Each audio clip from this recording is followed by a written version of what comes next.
The Frozen Axe. The golden dream of a restored empire does not end with a bang, but with the cold strike of iron against ancient stone.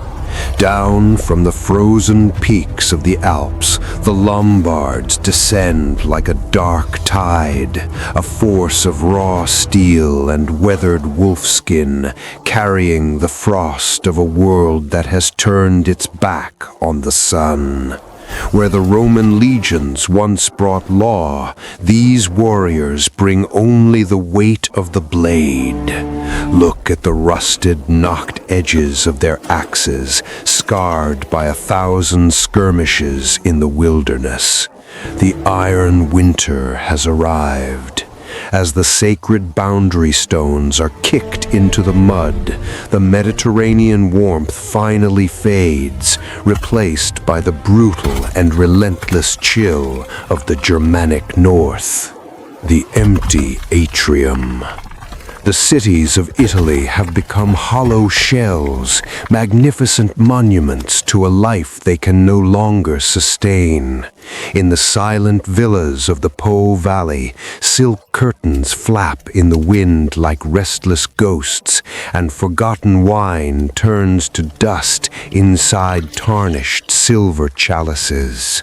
The great aqueducts, once the lifeblood of the empire, have run dry, leaving only skeletal arches to crumble into the earth. Power is no longer found in the polished marble halls of the Senate, but in the smoke-filled tents of tribal kings and the grit of the dark soil. Rome is no longer the center of the world. It is a field to be plowed, where ruins serve only as the foundation for the raw survival of the horde. Yet in the deepest shadows, a tiny, fragile flame refuses to die.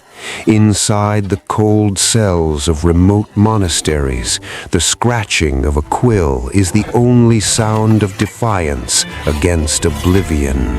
These silent monks are the last keepers of the light, their fingers stained with ink as they copy the wisdom of a world slipping away. The final fracture is complete. The unified world is dead, and the light of the classical age has finally snuffed out. As the blood-red sun sets over a landscape of rusted iron and broken marble, the long night of the Middle Ages begins.